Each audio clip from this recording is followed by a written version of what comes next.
What's up, guys? Welcome to week 3, I guess it is now. It's going by so fast. I hope you guys are doing okay in your leagues. Well, not okay. I hope you're doing good in your leagues. So we want to keep this going. We're going to start, as usual, with the Thursday night game. I'm going to go over every single game here. We have the totals here. Don't worry, I have water. I won't be choking today. Yeah, so we got some pretty interesting games here. Kansas City, LA. We got some Arizona, Jacksonville. That's going to be a steamroll. Some low point totals in the afternoon games. And at night, we got some good ones. And Monday one's not so bad. So I got some notes on these games here. And we're going to go over them. And we're going to go over each of the plays I do and don't like for this week. If you guys like these type of videos, hit the subscribe button, hit the like button, send it to your friends, whatever you're gonna do, right? Whatever people in YouTube videos say. Yeah, so okay. So we're gonna start with Carolina Panthers going into Houston. Carolina currently 2-0. Houston 1-1. They got the win on the Jaguars in week 1. 43-point total, so pretty low. But let's start with let's start with Carolina. So Sam Darnold has looked decent recently. I don't want to say he's looked good because he has had some mistakes, but for the most part, Sam Darnold has looked good. This is a pretty easy matchup for me. I think he's pretty streamable in this type of game.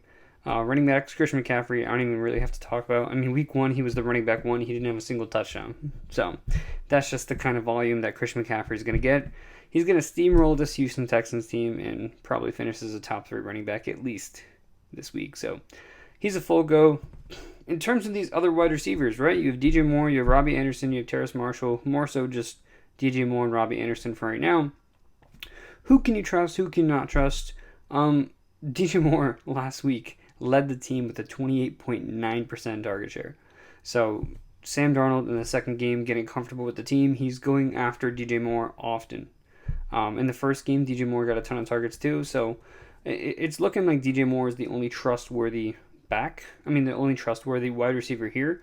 Robbie Anderson is going to be pretty boom or bust on a week-to-week basis. This could be a boom game for Robbie because guess what? It's an easy matchup, but at the same time, if there's not that pass volume there, then we can't really depend on Robbie doing good off volume, right? So it's going to be heavy CMC, it's going to be heavy DJ Moore, and Robbie's a complete boomer bust. So if you need upside this week, if you got some players out, then I understand the Robbie play. But I'll be avoiding that if possible. Also, if you guys like my mug, my girlfriend got it for me. It says "Love you to the Death Star and back." It's kind of cute. I'm a Star Wars fan. It's whatever. Terrace Marshall hasn't done enough to kind of merit startability. I don't know if I just made that up, but startability. So, not looking his way. Dan Arnold, he had some targets last week, but again, nothing consistent, and he's probably like the fifth target on this team at this point, so it's not really worth looking into. On the Houston side, Tyrod Taylor, he's currently on IR. He's gonna be out for a little bit. He's dealing with, I don't remember what he's dealing. I think a shoulder injury. I don't know. It was on that he had a long run against the Browns, and when he came to the sideline, he wasn't right. So, rookie quarterback Davis Mills is going to be running the ship. There's not really much we know about Davis Mills, right? He's a third-round rookie.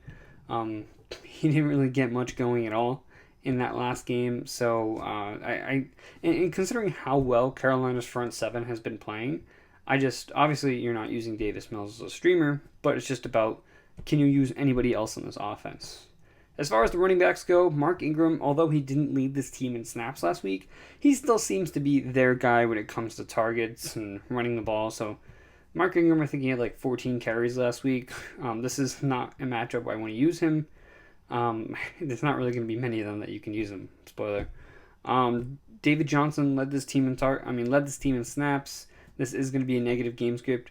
They do have Nico Collins out, and they also do have Danny Amendola out.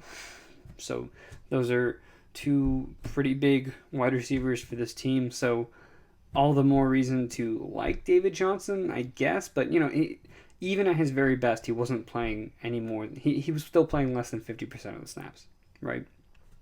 Philip Lindsay had a touchdown, so he might have increased work. I mean, Rex Burkhead is still getting in there for 18% of the snaps. So you can't trust any of these Houston running backs unless someone comes in and they're playing 65, 70% of the snaps. They're getting a high target share, which would be someone like David Johnson.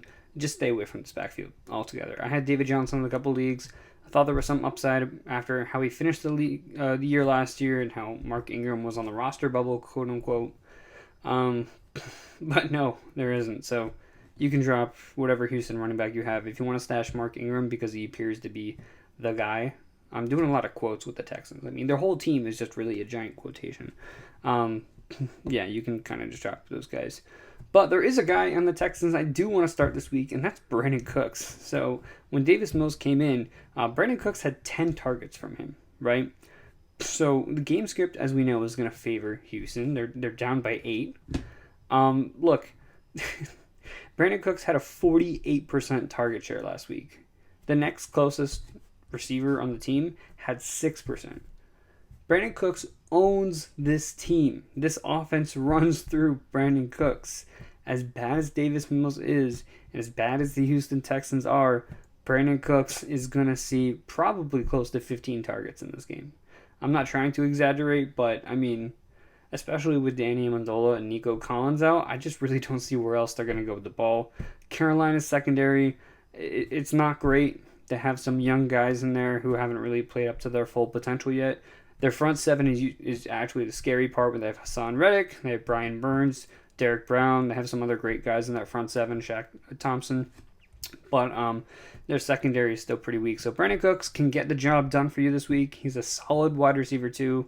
I'm perfectly fine with starting him. But he is the only Texan I am fine starting. I do not start any other Texan. That being said, Panthers defense, excellent streamer, excellent start this week. DFS, whatever. I think they're going to get a ton of sacks. They're going to force Davis Mills into a ton of mistakes. So Panthers defense, absolutely. Absolutely. So we're going to go on to this Kansas City Chargers game. Kansas City hosting the LA Chargers. Kansas City 6.5 point favorites, 54.5 total. It's pretty high total. So let's start with the Charger side, right? Let's start with Justin Herbert. He's looked okay, right? I think we all had huge expectations because of what he did as a rookie, and he is playing well. He's got a great offensive line. It's just that defense is not being very complimentary, and he's still making some mistakes here and there. But he's learning, and he'll get better, right? So I do like Justin Herbert in this matchup. Running back-wise, Austin Eckler, after not getting a single target in week 1, he came back and he had 9 targets, which was very encouraging. Eckler is back to his usual usage, and he also looks great as a runner. And that's that's kind of the part where I had my doubts, right? I was like, okay, Eckler is a fantastic pass catcher, and we know that. But it's him running on the ground that I had my doubts about. But now with this new offensive line and the fact that Mike Williams and Keenan Allen are both playing like elite wide receivers, it's really opened things up for Austin Eckler on the ground. So I do like Austin Eckler a lot in this matchup. Wide receiver-wise, I talked about Keenan Allen, I talked about Mike Williams. Both of these guys have looked amazing. Mike Williams has actually out-targeted Keenan Allen the last 2 games. He's acting as the team's wide receiver 1. Do not overreact if you're a Keenan Allen owner. Both these guys are startable low wide receiver 1/ high wide receiver 2s, right? Until proven otherwise, both these guys are every week starters. So I'm starting Mike Williams. I'm starting Keenan Allen. Now I mentioned Eckler getting the 9 targets, right?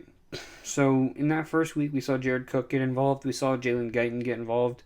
With Eckler getting his targets back, it really does take away from Cook. It does take away from Guyton. I don't think there's much room in this offense for a 4th guy to really be relevant. Worth noting, my guy, Donald Parham, he had a touchdown taken away from him last week. It was a pretty good touchdown, too, due to a flag. So, yeah, other than those guys, there's not really too much to talk about here. Patrick Mahomes, do I even have to talk about it? Of course, you're starting him. CEH, that's where the question lies, right? So he hasn't looked great. He had a 45.6 grade from PFF. He had a 3.3 yards per attempt, and he had no targets in week 2, right? It's not looking good for Clyde Edwards-Helaire. He is still playing most of the snaps, so he is still worth starting as a flex, but he's not trending in the right direction. So if you have, obviously playing Austin Eckler over him, playing Chris McCaffrey without a doubt. Chase Edmonds, that's a close one. I still might lean Clyde, but I wouldn't blame you for putting Edmonds over here. I'm just trying to give you guys an idea of like other guys that would start. I would not start, what Tyson Williams over him. I would start David Montgomery over him. So just overall, you're not getting the price. You're not getting the return you paid for with Clyde. So yeah, I mean, and now is not the time to trade him either, right? You never want to trade your asset at their lowest value. You want to hope their value can go up. If someone's willing to pay name value for them and you get equal value from them, that's fine. But I'm not trading Clyde until he gets to a point where he has a big game, and I'm like, cool, send offers. I'm sending offers to everybody in my leagues. Take this dude off my hands. Tyreek Hill, he put up a little bit of a dud game last week. That's just kind of how the game script went, right? This is nothing new for Tyreek Hill. Over the last couple of years, he's had bad weeks, he's had great weeks. That's just kind of how the game goes. So Tyreek Hill, you're starting him, not even a question. Not looking to start McCole Hardman or Demarcus Robinson or Byron Pringle.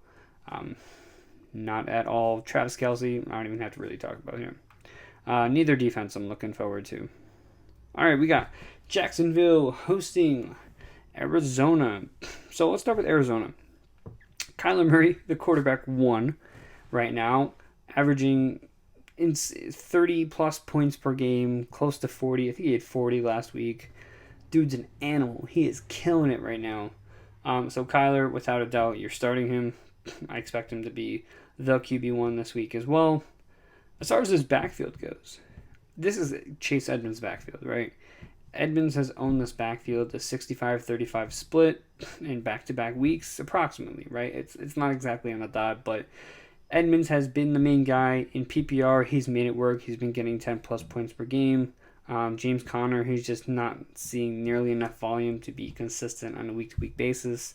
I don't even think he's gotten a touchdown or a goal line carry yet, so yeah, I mean, look, if there's a game where you're like, oh, let me give him a chance and let me see what he can do, it would be against Jacksonville. But I'm still just not confident. Like, it could just as easily be Kyler, it could just as easily be Chase Edmonds. So I'm not viewing James Conner as like a desperate starter or anything this week. But I do like Chase Edmonds this week. Wide receivers, Hopkins, obviously you're starting.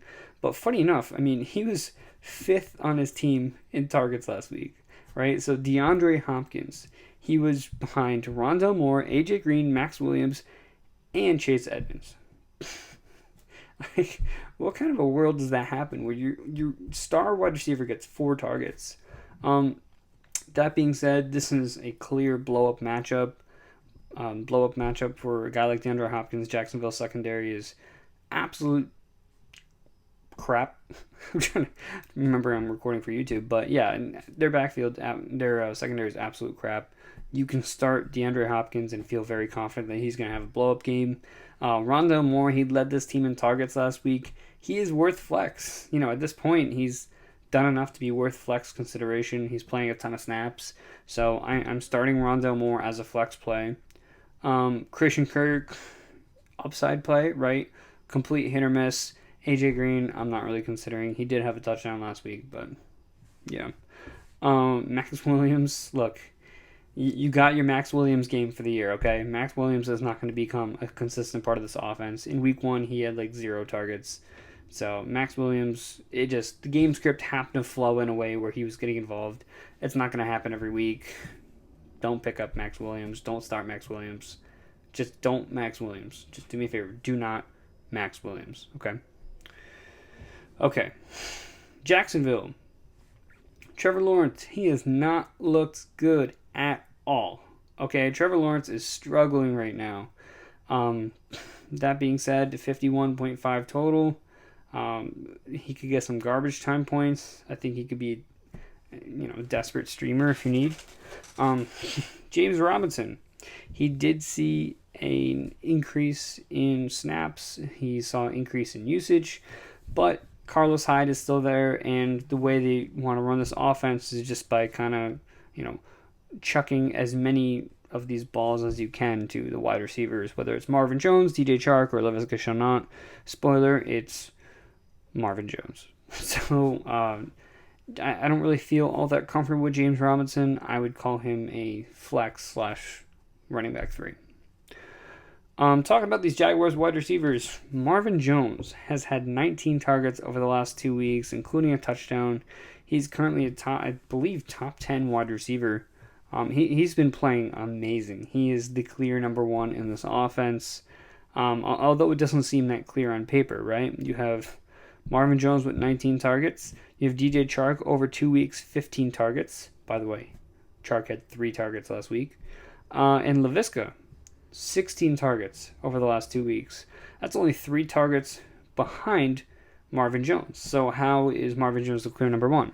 Well, Laviska not only got injured, but he only caught 2 out of 7 of his targets last week. So there's some he had a drop as well, but there's some communication issues between him and Trevor Lawrence. They just can't connect, even though Laviska Shenault is playing 80% of his snaps from the slot, right? And that's kind of the hope for Viska, because he is injured, but he is practicing in full right now. He's going against Arizona. He's getting the targets. He's going to be playing in the slot. Look at what KJ Osborne just did to this team playing from the slot. Spoiler, he had a great game. So it's possible Laviska does something this week, but right now the only wide receiver from Jacksonville that I'm confidently rolling out is Marvin Jones. Everybody else, I'm not comfortable with. Everybody's sweetheart, James O'Shaughnessy, he suffered a high ankle sprain this past game. He's currently on IR, so there goes your hope of potential tight end here. So Arizona defense, I'm fine with playing. I think they're going to get some garbage time points, which could hurt them, but Arizona defense, definitely a good streamer. Next up, we have Detroit hosting Baltimore. Ooh. The losers of the last 2 Monday night games playing each other for redemption. Lamar, he balled out against Kansas City. In that second half, I mean, he really got it going. He was connecting with Marquise Brown. He was getting it done on the ground. Lamar was doing his thing. 100% start, especially against Detroit. And the beautiful part about Detroit, as we saw with Jared Goff on Monday night and we saw in week 1, is that they'll do enough to keep this game competitive, and they'll still get blown out somehow, right? It's like Detroit against San Francisco. It seems like they got blown out, but it was a 1-score game. Against Packers, it wasn't as close, but I mean, they were up at the half. They kept this game competitive. It wasn't until Jared Goff started stringing together mistakes to where the Packers pulled ahead and the Lions couldn't catch up. So they'll keep this game interesting, which will keep Lamar on the field. It'll keep, it'll keep all these guys in the offense involved and playing, which is good. Baltimore running backs, Tyson Williams, he played less than 50% of the snaps, but he did have 15 touches. And I've had my doubts about Tyson Williams, but he is the clear best running back on this team. There's always a chance he loses extra snaps to Latavius Murray or Devontae Freeman. They both had some good moments as well. But, for the most part, Tyson Williams is your guy this week. You can start him as a high running back 3, low wide receiver running back 2. He's got a great matchup and a great game script against Detroit. Another huge blow-up spot for Marquise Brown. He's got a great matchup against Detroit. All their secondary pieces are injured right now. Jeff Okuda's out for the year. They had a couple guys get injured in that last game. He had the second highest target share in the entire league. This is just behind Brandon Cooks, who had 48%, by the way. Marquise Brown had the second highest with 38.5% target share. Right, so Marquise Brown is the wide receiver 1 of this team. Rashad Bateman's still on IR. Sammy Watkins getting his here and there, but for the most part, this is Marquise Brown's, targets, and he's going to do great with them. Mark Andrews still kind of being hit or miss, and Rashad Bateman, we're still waiting for him to get back. So, as of right now, Marquise Brown is acting as a great wide receiver too. Mark Andrews, I mentioned that he's been having a little bit of struggles lately, but this is just kind of you have to keep starting him and hope that he'll finally get enough to make it worth it. Baltimore defense, I'm okay with. I'd rather Arizona and I'd rather Carolina because, as I mentioned, not only does Detroit have a great offensive line, but it wasn't until the end Jared Goff really started making mistakes. I mean, the Packers defense wasn't a fantastic play last week, and Detroit is at home for what that's worth. So, yeah, I don't hate the Baltimore defense, but I'm just gonna err on the side of caution and go with like Arizona or whatever. I'm not gonna call Baltimore the number one defense this week. So speaking of Goff, if you're desperate for a streamer, I'm okay with it. Like I said, he's been keeping these games competitive. Running back wise, look, DeAndre Swift, he didn't exactly play to his full slack last week. He still got over 10 points. He played about 60% of the snaps. The game flow is ideal, and this is a perfect Hawkinson and Swift game. And not only that, but Campbell said he wants to get Swift more involved as a pass catcher as well. So, I mentioned Hawkinson, great start this week. Jamal Williams, I don't really see him as a flex or anything this week. The wide receivers for Detroit, not really worth mentioning. Quintez Cephas had a great game. He played about 80% of his snaps out wide as opposed to in the slot. And if he's starting out wide with Tyrone Williams out, there's a good chance he's going to be seeing Marlon Humphrey, which I don't want to go after. And he's a guy who makes plays, so if Jared Goff goes after him, there's a chance he's going to get picked. So I have a feeling they're going to be conservative. This is going to be a DeAndre Swift / Jamal Williams / TJ Hawkinson game. And if there's one thing Baltimore has been weak against, it's been tight ends, and TJ Hawkinson has been killing it. So I have a feeling we're going to see some TJ Hawkinson. A lot of TJ Hawkinson in this game. But I'm not starting Quintez Cephas. I'm not picking him up this week. Okay? So that's going to do it for Detroit and Baltimore. I mentioned the defense already. Let's move on to Cleveland hosting Chicago. This is my 3-game reminder to slow down, drink some water. I am now creating a ring on my desk. What have I done? It's okay. Cleveland Browns hosting Chicago Bears. Cleveland Browns 7-point favorites, 45.5 total. Not great. Not really great at all. Justin Fields making his first official start thanks to Andy Dalton being injured. I really like Justin Fields. I mean, Tyrod Taylor was tearing it up before he got hurt. His protection isn't great. He's going to have to rely on his legs a lot. But he's got Allen Robinson, he's got Darnell Mooney, and he's got enough to get the job done. So I'm confident in starting Justin Fields. I'd have him just outside I believe I have him as my quarterback 12 this week. So unless you have some obvious guys like Jalen Hurts, Tom Brady, whatever, I'm other than that, I'm going to be starting Justin Fields. David Montgomery, he's kind of, I mentioned this last week, he's kind of picking up where he left off. He was targeted this game. He did have 80% of the snaps. He looks great on the ground, so I'm completely fine starting David Montgomery here. He's got a decent matchup, not the best. Wide receivers, Darnell Mooney led this team in target share last week. Allen Robinson's going to be fine. He's going to get his. This Cleveland secondary has been pretty brutalized lately, so yeah, I'm fine starting Allen Robinson. I would call Darnell Mooney a flex, but we just don't know who Justin Fields is going to prefer and where he's going to go with the ball. I would hope Allen Robinson because he's their primary wide receiver, but you never know. Cole Kmet, no interest right now. Until he starts stringing together something consistent, I'm just not interested in Cole Kmet. From the Cleveland side of things, currently Jarvis Landry's on IR.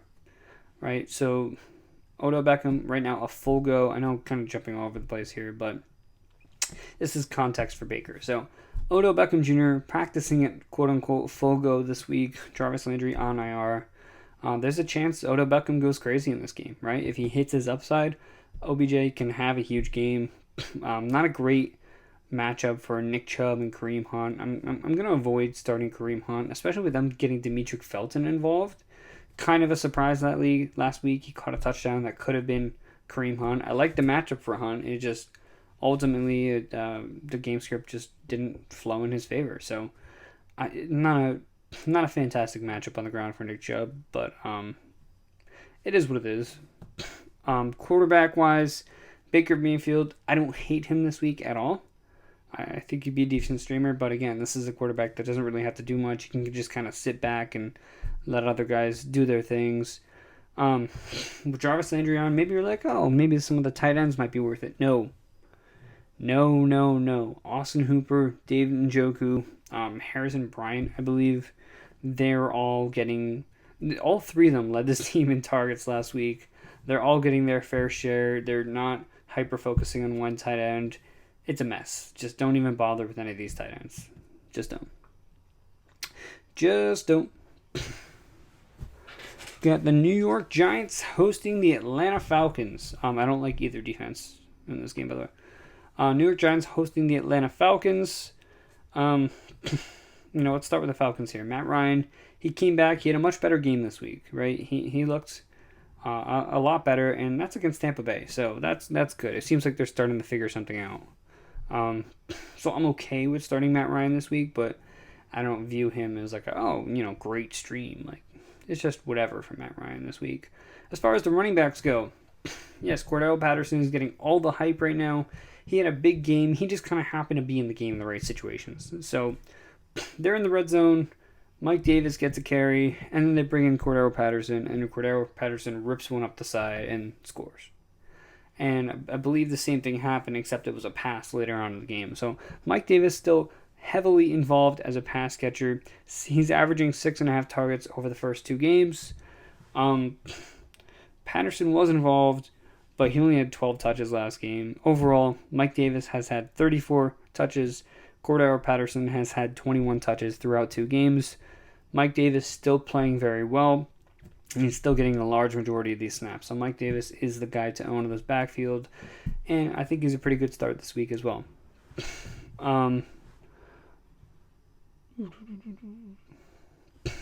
Wide receiver-wise, Calvin Ridley, you can start him this week. He's going to be against Bradbury, but he's got his route running. He'll be fine. Russell Gage, he's out likely. I don't know for a fact, but it seems like Russell Gage is trending towards being out this week. In that case, I think we could see a big game from Kyle Pitts. I really think that we could see a big game from Kyle Pitts. He's being more Kyle Pitts ran more routes than he did in week 1. He's being lined up in the slot. He's being lined up out wide. He's being lined up in line. So Kyle Pitts is being used all over the field. With Russell Gage out, maybe we'll see him a little more in the slot. And with that, we could see more targets. So I do like this game for Kyle Pitts. If you've been a little disappointed with his workload, don't worry. It's only going to get better and better and better. Okay? Okay, so to the Giants side.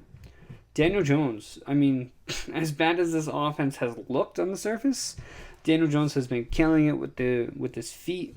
He's been throwing some dimes. Overall decision making and the discipline for this Giants team is still in question.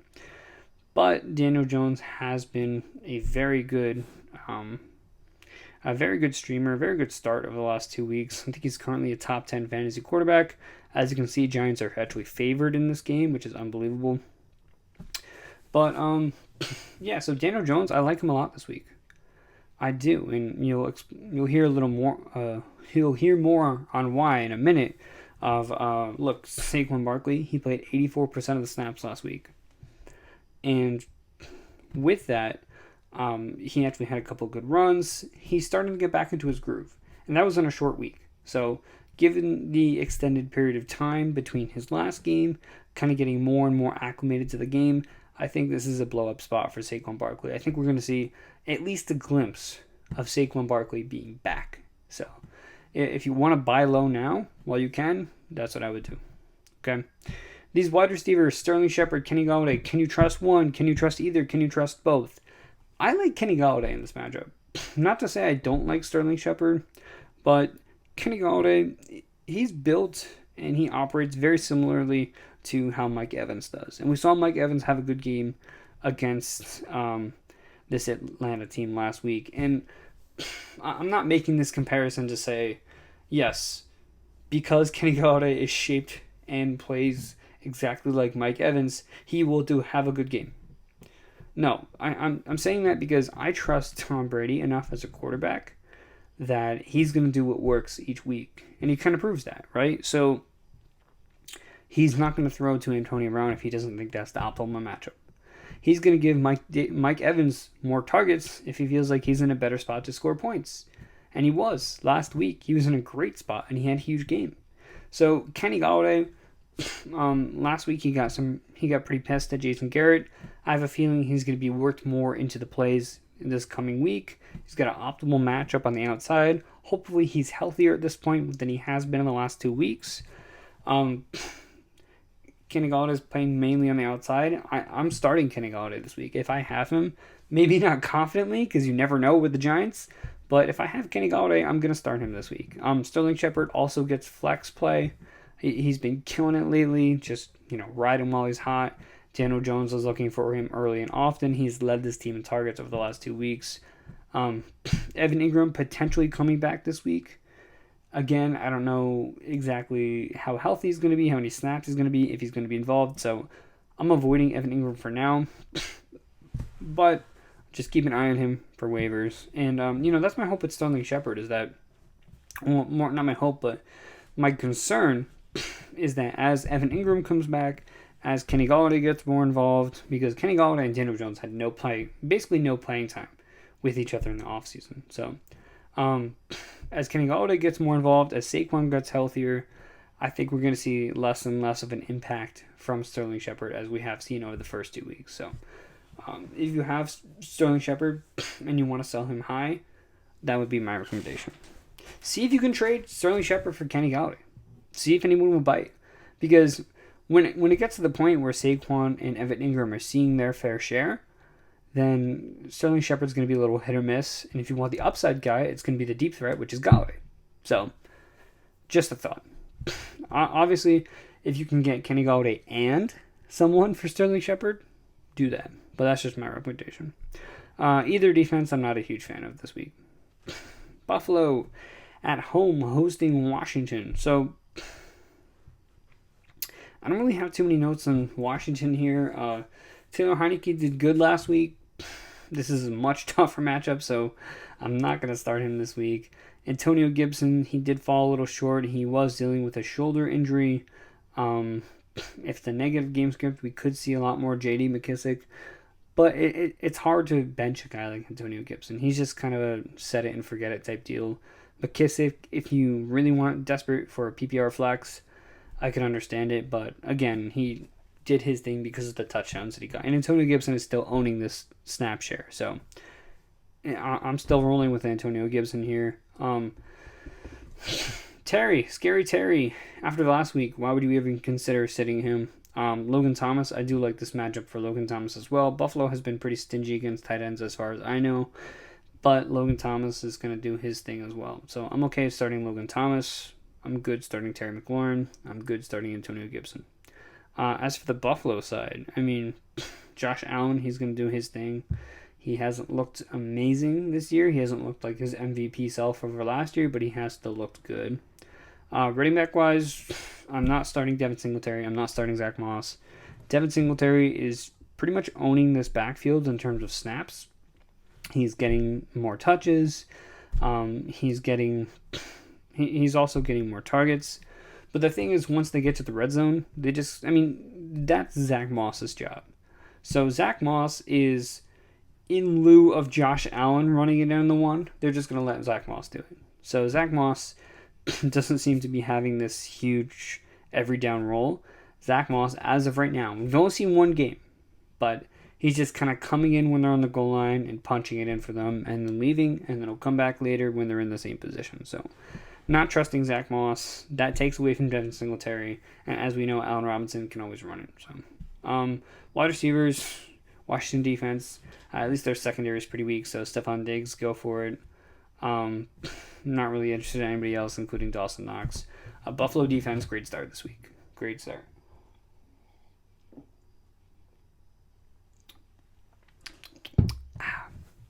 I gotta do something about that. I need a coaster. You guys know any good coasters? Okay.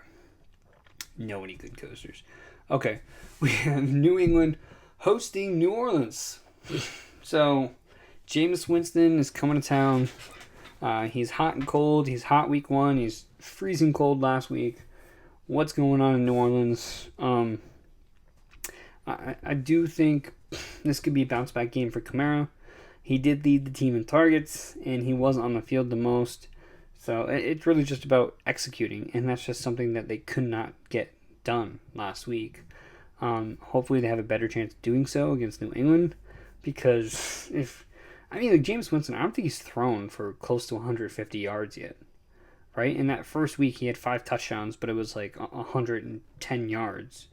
And then last week, he couldn't get anything done. He couldn't even get a single touchdown. So I have my concerns about this offense, but I do think this is going to be a bounce-back game for Alvin Kamara. I am going to avoid starting Jameis Winston. This is a defense that will force you into some mistakes. Wide receiver-wise, look, Marquez Callaway. I thought last week was going to be the week, but it was not. He did have a good amount of targets. He's still acting as the team's wide receiver 1. But ultimately, like I said, this is just an offense that can't execute, can't get it done. I think Marquez Callaway is still going to have his chance, and he's still acting as the wide receiver 1 in New Orleans, but this is not a great matchup against likely J.C. Jackson. And, I think this is just going to be an Alvin Kamara game all the way. So, I'm avoiding Marquez Callaway in this matchup, unfortunately. Juwan Johnson, I'm not really all that interested in. I just have my doubts about this offense as a whole, so Alvin Kamara is the only one I'm trusting right now. From the New England side, Mac Jones might have to throw the ball this week. He might have to, Mac Jones, he's been doing okay, and some people think he's doing very good, but on average, he is throwing a pass 6.5 yards. His average pass is 6.5 yards. Look, I don't think that's great at all. He's not throwing it downfield. The Patriots are being very conservative with him. And in a game where Nelson Aguilar is likely going to see Marshawn Lattimore, and I'll explain why in a second, I think Jacoby Myers is in a really good spot this week.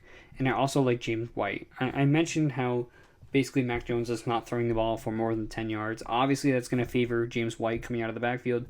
And it's going to favor Jacoby Myers, who not only has a great matchup in the slot, not only has a great matchup, but he's playing in the slot, and that's why he has a great matchup. He's roughly playing in the slot on 75% of his routes. So, Jacoby Myers has been their slot guy. It's just the optimal matchup. And Damian Harrison, there's a lot of questions. Can you start him this week?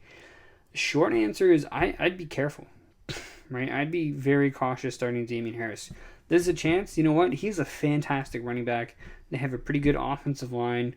There's a chance he still goes for over 100. There's a chance he gets that goal line carry. He can have a good game and be fine, and I think that's likely the outcome where he'll do fine and get you past the week. But it's not a blow-up spot. It is not a high upside spot for a guy like Damian Harris. So, New Orleans defense has traditionally been pretty good against the run. So, I'm going to avoid Damian Harris if possible. I'm going to lower my expectations on him, but I'm not, necessarily throwing him on the bench. I think he can still do pretty good. I mentioned my love for Jacoby Myers this week, totally avoiding Nelson Aguilar.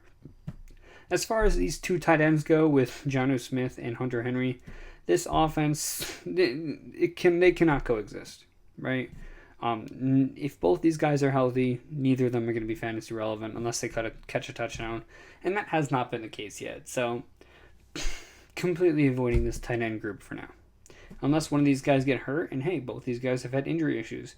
If that happens, then I'll second guess it. New England defense, I do like this week. I think they can force Jameis Winston into some mistakes, as I mentioned before. Is that all my notes? Okay, so I have one more thing to add on Mac Jones here. Only 6 of his 69 passes have gone over 15 yards. So he's averaging 6.8 yards per attempt, which is just kind of goes to show that he is not throwing the ball downfield at all. So Jacoby Myers, James White, smash spot. Okay. We have Cincinnati going to Pittsburgh. 43.5 total. It's pretty low. A big reason for that might be because Big Ben is injured. T. Higgins is injured. A lot of these guys are hurt. So let's start with the Bengals here. Joe Burrow, they're being really conservative with him. I assume this is just kind of a way for them to protect him. But as of right now, they're just running the ball with Joe Mixon 20 times a game, which I like. I'm a Joe Mixon. I have a ton of Joe Mixon stock, so I'm fine with it. But they're not really having him throw the ball downfield a lot. If TJ Watt is in this game, which, he's questionable. He's one of those guys who are injured. This is going to be a rough spot for Joe Burrow. This is going to be a rough game. So, for his sake, I'm hoping Watt doesn't play. For my fantasy teams, I play IDP. I don't know if you guys play IDP, but I have TJ Watt in a couple teams. So when he gets sacks, I get points. I'm happy. I want TJ Watt in this game for that reason. That's all. For Joe Burrow's health, I do not want TJ Watt in this game. I mentioned Joe Mixon. Not a great matchup for him. The spread is not really in his favor. But we know that he's going to get the work. And even last year against Pittsburgh, Joe Mixon was still able to do enough to get you over 10 points. Last week, he fell a little short, but this whole Cincinnati offense fell short. It wasn't until the end where they actually were able to score some points. My hope is that he'll get involved enough in the passing game to get you past the week. And, he could do even more than that. He could get a goal line carry. He can give you that 10, 15 points. Or he could just be in a blow-up spot and have a great game. It's very possible, but I'm still starting Joe Mixon this week. Wide receivers, I mentioned T. Higgins dealing with an injury. He did not practice on Wednesday. If he does not practice tomorrow or Friday, then this is a big boost for Chase. This is a big boost for Boyd. Overall, this is the best matchup for Boyd. Tyler Boyd, he's going to be playing in the slot against Cam Sutton, who has not been great in coverage. So, yeah, Tyler Boyd, I do like this week. T. Higgins, all these three wide receivers get flex consideration on a week-to-week basis. There's not really anyone that Pittsburgh secondary I'm scared of. So, Jamar Chase, I'm fine playing. T. Higgins, I'm fine playing. And this is more justifying the role for Tyler Boyd to have a good game after coming off another good game. Also, another mention here on Mixon. He has 22 touches. He had 22 touches last week. Perrine had 1. Chris Evans had 1. And Mixon also third in the league for evaded tackles. So he's playing pretty well right now.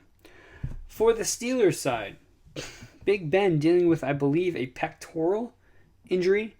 There's a chance he may not play in this matchup, and I'll talk about the complications from that as I go.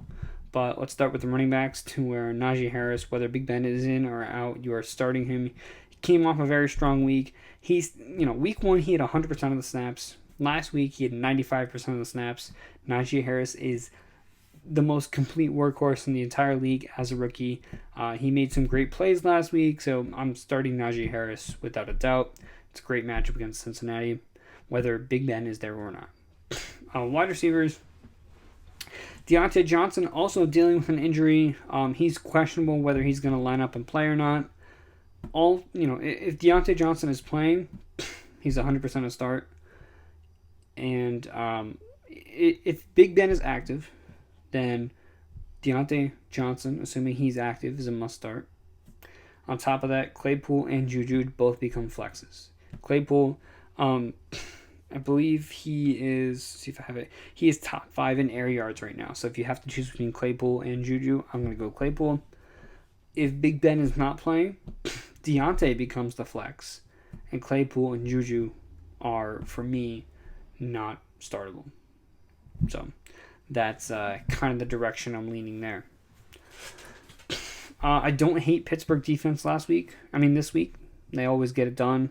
Joe Burrow is going to be under a lot of pressure, and especially if TJ Watt's active, you're going to get a lot of sack points. So I'm fine starting the Pittsburgh defense. Tennessee hosting Indianapolis. So Ryan Tannehill, coming off a decent game, at least a better game than he had week 1. Let me start with the Colts here. So Wentz currently, he has 2 sprained ankles. And let me just take a quick drink. He's got a high ankle sprain on his right ankle and a low ankle sprain on his left. And he's pushing to play. So I'm not starting Carson Wentz. I don't care if he's going to play on 2 sprained ankles. I am not starting Carson Wentz. Running back wise, Jonathan Taylor coming up a little short, but he does lead the league in red zone touches. It's a good match against Tennessee. Nyheim Hines, can you consider him this week? Well, in 2 games against the Titans last year, Nyheim Hines put up 28.5 points and 17.5 points. So, as we know, that was a different offense, but this is a very similar philosophy. So, I think Nyheim Hines can still have flex consideration in PPR. I thought he was going to have a much better game last week, but apparently Michael Pittman just decided to show up, so that's cool. But, yeah, so I don't hate Hines this week as a PPR flex at all. That being said, Michael Pittman, if Carson Wentz is active, sure, I'll take a shot on Michael Pittman. I think he's a flex / borderline wide receiver 3. Last week could have been an anomaly. I don't know. But as of right now, I want to err on the side of caution and stay away from Pittman unless you want the upside. Tight end wise, Jack Doyle. And I didn't talk about the tight end for Cincinnati and Pittsburgh for a reason. Or New Orleans. I don't think I really touched on that, but it's because I'm not interested in any of them. Jack Doyle kind of separated himself a little bit last week. He had some targets, but I want to see this become a trend before I'm like, okay, Jack Doyle, let's do it, right? So I'm gonna avoid Jack Doyle for right now. As for the Titans, I mentioned Ryan Tannehill. Pretty good matchup for him. I'm okay starting Ryan Tannehill. I would not start him over Justin Fields. I mentioned guys who I'm like, would I start him over Justin Fields? I would not start him over Justin Fields this week. Running back wise, Derrick Henry. We know he has amazing games against divisional matchups. He has 10 targets in 2 games. Who saw that coming? Who saw Derrick Henry being involved as a pass catcher coming this year? Because that's amazing, and that's what he was missing. So Derrick Henry is looking like he's going to have a true running back 1 season. He has not slowed down. He just had to have this big game against Seattle to remind us that he is the king. So Derrick Henry is doing fine. A.J. Brown, he didn't get it done last week, but he has led this team in target share in back-to-back weeks. He's got a much better matchup here against Tennessee. I think he posted a tweet saying something about a good thing. Like, even if you wanted to, one of his families or members or his mom or someone sent him a text. He was like, you couldn't catch COVID if you wanted to right now because you can't catch anything. He's having fun with it. He's struggling with either drops or not running his routes correctly or whatever it is. A.J. Brown's not playing well, but he knows this. He's going to come back strong, and I think this is a good game to do so. So I do like A.J. Brown here. I think he's also great buy low based on what he's been doing. And he's still leading this team in targets. I don't know if I mentioned this already, but he's led this team in targets over the last 2 weeks. So A.J. Brown's still a go. Julio Jones, he's coming off this 100-yard game. He also had a touchdown that was taken away from him. Well, not really taken away. He only had 1 foot down, but still an incredible catch. So Julio Jones, definitely worth a low-end wide receiver 2 at the very least this week. No tight end in Tennessee I'm worried about. If Carson Wentz doesn't play, Tennessee is an okay streamer, and they do actually have a matchup against Jacksonville next week, I believe, or maybe the week after. Well, regardless, I'm pretty sure Tennessee has a decent matchup next week, so if you want to use him as a streamer this week, I understand you can use him next week as well. The Jets. Do I have to talk about the Jets? Yeah, I'm not starting any of the Jets. I'm not starting Michael Carter. I'm not starting Zach Wilson. I'm not starting Elijah Moore. I'm not starting Corey Davis. Yeah, I don't know. I don't have a lot of faith in Zach Wilson after what I saw last week. I just don't. So I'm just not gonna do it. I'm gonna stash Elijah Moore. I'm gonna stash Corey Davis, and I'm just gonna wait until I feel comfortable using them. And Denver's been great defensively, so again, don't want to take that chance. Just don't start any Jets this week. As far as Denver goes, I mean, Sutton has a fantastic matchup. He should be considered a clear wide receiver too. He had a fantastic target share. I think he leads the league in air yards right now. So Cortland Sutton is getting it done with Jerry Jeudy sidelined. Melvin Gordon is still the leader of this backfield. Javonte Williams is getting it done as a backup. He's making plays. He's not doing enough to be fantasy relevant on a week-to-week basis. But, I'm fine starting Melvin Gordon as a flex play and Javonte Williams just the same. Teddy B, great streamer this week. Noah Fant, he's going to keep doing his thing, so I like all these guys. Denver defense, I think maybe my number one defense this week. Low point total, so that's good. Good for defense, rather. Las Vegas Raiders hosting the Miami Dolphins without Tua. So, let's start with Miami here. So, no Tua means I'm probably not starting any of these Dolphins other than Myles Gaskin. So, Gaskin is the exception because at least going into the game knowing that Jacoby Brissett is going to be the starter. Jacoby's very good with his legs at the very least. They can run some RPOs. They can do some play action. I'd imagine they're going to make Jacoby Brissett be conservative with his passes, so likely short passes, which is going to benefit a guy like Myles Gaskin. Myles Gaskin was in on 40 passing plays in week 2 as opposed to his 19 passing plays in week 1, so he's getting his workload ramped up even though it didn't really look like it last week. But Myles Gaskin, I'm okay with starting in PPR. These wide receivers, Will Fuller is expected to be back this week. That means, it's not pretty for Devontae Parker, not pretty for Will Fuller, not pretty for Jalen Waddle. We don't know what this is going to look like with Will Fuller in the mix, and especially without Tua, I'm not taking the chance with any of these wide receivers. Mike Gesicki, he had his involvement last week, but again, without Tua, I'm just going to, avoid that situation. Derek Carr had an injury, but he's expected to be playing this game. So Derek Carr, I think, is a fine start. Running back-wise, Josh Jacobs, he's got a turf toe, and he is not getting better. He is still sidelined as I speak, and I'm recording this on Wednesday night. So there's a good chance Josh Jacobs does not play this week, and when he does come back, he might be littered with injuries during the year. So, yeah, Josh Jacobs is not someone I'm looking to start. If he does even play. If he doesn't play, then I think Kenyon Drake, revenge game against Miami. I think Kenyon Drake's a fine start. He played about 70% of the snaps with Josh Jacobs out, so Kenyon Drake would be a start for me in this matchup. Wide receiver wise, look, I know Henry Ruggs looked great last week, but he went from playing pretty bad in week 1 to playing very well in week 2. Week 3, he could go back to playing very bad, so I just want to see him be consistent. And when he does, I'll be ready to put him in my lineup as a weekly flex. He could have a big game. He could not. He's a boomer bust.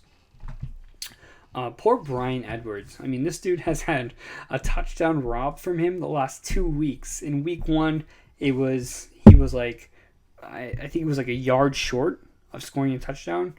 And in week 2, I believe it was called back for a penalty. So, I mean, Bryan Edwards is going through it. But can you imagine how much he would have been overblown if he did score those touchdowns in those last 2 weeks? I mean, he'd be talked about as an every week starter, but he's just not right now because there's just not enough consistency there, especially with Hunter Renfrow getting the work he is. So I'm starting Darren Waller, and all these other wide receivers are complete hit or miss. So at your own risk. Raiders defense, desperate streaming option again with Tua out. We got this, guys. We're doing great. We're doing great. Yeah, so we got a blow-up game here with Seattle and Minnesota. 55.5 total, which is the highest this week, at least tied with Tampa Bay and the LA Rams. Start them all, right? I mean, Russell Wilson, starting him. The Vikings have forced just about every single game into a shootout, so I'm starting Russell Wilson, starting Chris Carson, I'm starting DK Metcalf, I'm starting Tyler Lockett. Metcalf and Lockett, fun fact, combined for 70% of the team's targets last week. And Metcalf, regardless of him not having the blow-up games, has led the team in targets, or tied leading the team in targets over the last 2 weeks. So Metcalf very much involved. If someone's worried with the lack of blow-up games, I'm buying low because Metcalf, those games are coming. He's likely going to match up against Patrick Peterson. That did slow him down a little bit last year. I don't know if you remember that game against Arizona where Tyler Lockett went nuts and Budda Baker got the interception, and DK Metcalf's running after him. He smacks, he brings him down just when he thought he had the pick six. So I know that was Arizona, but he was lined up against Patrick Peterson in that matchup, and that's kind of what held him back. So Tyler Lockett, week 3, third blow-up game in a row. I think this is going to be a huge game for Tyler Lockett. DK Metcalf, I'm still starting him. But yeah, I think this is going to be more of a Tyler Lockett game, which is not unusual. For Minnesota, I mentioned Kirk Cousins, fantastic streamer. He's still available in like 70+% of leagues, so kind of nuts. Dalvin Cook, dealing with an injury, but the coaches aren't concerned about Dalvin's availability, and they've already said it will not affect his workload. So Dalvin's a full go. Wide receivers, Adam Thielen, Justin Jefferson must start. KJ Osborne is definitely worth a flex play this week. I would call him a desperate start if you're in a tight situation. Yes, it's a little fluky, but he is getting the targets, and at the same time, he's got a good matchup. It's a high point total, and he's looked good. He's just looked good as that third wide receiver. So if you're really desperate, KJ Osborne, he could be your guy. I'm not starting either defense in this matchup. We got 3 more games here. Ooh, look at this game next week. Just caught my eye down here. Joe Mixon against Jacksonville. That's going to be fun. Getting a little distracted. LA Rams hosting the Tampa Bay Buccaneers. Tampa Bay, Tom Brady. Tom's going to do his thing, so you're starting Tom no matter what. It's going to be a high point total, as I mentioned, so a lot of touchdowns for Tommy. Running back wise, just don't do it. Just don't do it. No Leonard Fournette, no Ronald Jones, no Giovanni Bernard. Don't do it. I'm not even going to get into it. Just don't do it. Just help yourself. Don't do it. It's against the Rams. Just don't. Just don't. As far as these wide receivers go, looks like Antonio Brown tested positive for COVID. So we know Tampa Bay is one of the teams that have a 100% vaccination rate. Meaning that Antonio Brown is vaccinated. Meaning that if he shows 2 negative tests within back-to-back days, he can still play in this game. So it's going to be tough to do. Ooh, you guys hear that? Oh, man. I just felt the urge and I did it. I'm sorry. If that grosses you out, I'm sorry. But he still can play in this game, but right now I'm acting as if he's not going to. So, let's call it no Antonio Brown. What does this offense look like? Well, Mike Evans is likely going to see a ton of Jalen Ramsey, which I'm staying away from Mike Evans this week. What does that mean for the rest of these guys? It means a lot of Gronk, and it means a lot of Godwin. So Godwin is still playing over half his plays from the slot. And that's kind of the best way to attack this LA Rams team. I talked about it last week, how they kind of leave the short play open and take away the big play. The big play in this situation is Mike Evans, and the short play in this situation is going to be Chris Godwin. If Chris Godwin's going to be playing in that slot, then I think he's going to get enough volume, and I think he could have a really big game here, because 55-point total, that ball is going to go somewhere. Gronk, he's averaging 2 touchdowns a week. You're starting him in this matchup as well. So yeah, Chris Godwin I do like a lot. Gronk I do like a lot. Other than that, I'm going to be avoiding Mike Evans this week, even with Antonio Brown out. As far as the Rams go, look, the Tampa Bay DBs are banged up. So I do think that the outside wide receivers, Van Jefferson and Robert Woods, do have the better matchup. I think if Tampa Bay is smart, which they are, they're going to put a heavy emphasis on trying to eliminate Cooper Kupp from this game. Am I still starting Cooper Kupp? 100%. 100%. Just know he's going to be paired up with speedy linebackers like Devontae David and Devin White. They're going to be all over him. They're great at coverage, so And they're going to be helping cover. They're going to be helping to cover Cooper Kupp the whole entire day. Robert Woods, he did have a good target share last week, so I do like Robert Woods a lot in this matchup. On the opposite side, this is a high point total, as I mentioned. They're not going to be able to do much on the ground. If Cooper Kupp is going to be crazy covered with those speedy linebackers in the middle, I think this is a game where Van Jefferson, acting as the true wide receiver 3 in this team, can have a big game, right? When it comes down to the matchups, you're going to have Robert Woods. He's going to get priority on the outside. Tampa Bay, as I mentioned, their DBs are banged up right now. So I think Robert Woods is in for a good game. And I think Van Jefferson, all it's going to take are 2 or 3 targets. And this dude's going to have a huge touchdown. So Van Jefferson, maybe more of a notion, maybe more of a DFS thing. I do like him this week as a desperate flex option. So for me, he's going to be a desperate start. I didn't even really talk about the wide receivers or quarterbacks yet. I kind of just jumped straight. I didn't even talk about the running backs or quarterbacks. I just kind of jumped straight to the wide receivers. So I like Matt Stafford, right? He's at home going against Tampa Bay. Their secondary it's got some holes in it, so Matt Stafford's going to be fine. Running back wise, Darrell Henderson's banged up. We don't know if he's actually going to play in this game. And if he does, then it's against Tampa Bay, who has been pretty freaking good against running backs. And at the same time, Sony Michel, he came in last week. He looked good. I think his role is only going to increase as the season goes on. So I'm going to be super cautious with Darrell Henderson if he does play in this game. And even if he doesn't, I'm going to be super cautious with Sony Michel.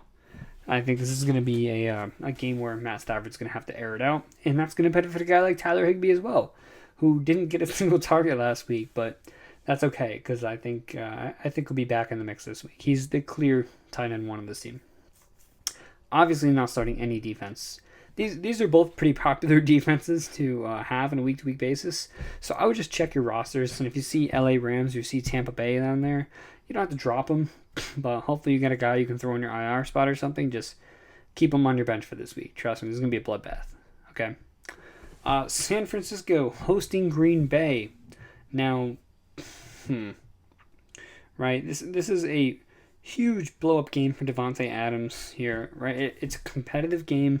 There's no DBs in San Francisco. No DBs at all. Jason Verrett, their number 1 corner, towards ACL. They just have no one who can cover wide receivers in San Francisco. It's going to be a high point total, back and forth game, competitive game. I think this is going to be a Devontae Adams wide receiver 1 type week. That being said, I do like Aaron Rodgers. Aaron Jones, after last week, 100% startable. Tight ends, Rob Tonyan. I'm not overly. He's a boomer bust, but you know what you're getting with Rob Tonyan, right? You know you're getting a big play or you're not getting anything, and that's just kind of the risk you run with starting him. I'm not interested in MVS or any of these other guys. As far as San Francisco goes, look, that Green Bay secondary, they proved they have some holes, especially with Zadarius Smith being out. They don't really have much of a pass rush. They had a lot of trouble putting pressure on Jared Goff last week, and considering the offensive line for San Francisco, I'm going to assume it's going to be about the same this week. So Jimmy Garoppolo, if you're desperate for a streamer, I'm okay with it. Running back wise, I'm going to give you the same thing I told Tampa Bay. Don't do it. Don't do it, right? I will say, Elijah Mitchell was acting as the RB1 in this backfield when he was in the game. I think he got 19 touches. He didn't do much with it, but Jermichael Hasty's going to be out for this week. Trey Sermon, he has a concussion, but he is practicing. So I assume Trey Sermon's going to be in this week. They're going to have a whole bunch of guys they brought up on the street. Trenton Cannon, Kerryon Johnson. This is going to be a mess. An absolute mess. Elijah Mitchell's not even 100%. Just don't do it. Just don't do it. Right? Just don't do it. Deebo Samuel, still a clear start. Brandon Ayuk, he's going to get slowly more and more involved in the mix. But as of right now, he is not startable. I think this is a George Kittle game with Deebo kind of lining up everywhere on the field. I think we're really going to see George Kittle kind of show out in this matchup, especially with his buddy Rob Tonyan on the other side. So, yeah. That's how I feel about this game. Neither defense I like. Philadelphia and Dallas, the last game, Monday night. A little preview for next week. But Love Jalen Hurts in this matchup. Dallas are 4-point favorites. That's cool. I like Jalen Hurts a lot. I like Miles Sanders a lot in this matchup. I like Devontae Smith a lot in this matchup as a bounce back candidate. Jalen Reagor, not so much. Dallas Goedert, I do like too. Zach Ertz dealing with injuries. Now he's on the COVID list. He's got all this stuff going on. I'm okay with starting Dallas Goedert this week. As for the Dallas side, I think they're going to bounce back this week. They didn't really do too much of the passing, but I think they're going to have to get back to that in a tough divisional matchup. So I like Dak this week. Do I like Zeke this week? I mean, look, Tony Pollard is getting more targets than him, but Zeke is still on the field much more. He's an every week start, but lower your expectations. I'm calling him a running back 2, not a running back 1. Tony Pollard, he is a flex-worthy play. Hope I don't have anything going on there. Wide receivers, Amari Cooper, he is questionable. Right? As of right now, as far as I know, he is not practicing. On Saturday, that is when the injury reports for Monday will come out. So hopefully we get a better idea where Amari Cooper's at before we have to make that Sunday decision. As of right now, start Amari Cooper. He has a great track record against the Eagles. Put him in your flex, right? Keep him in your flex. And come Monday, you can't start him.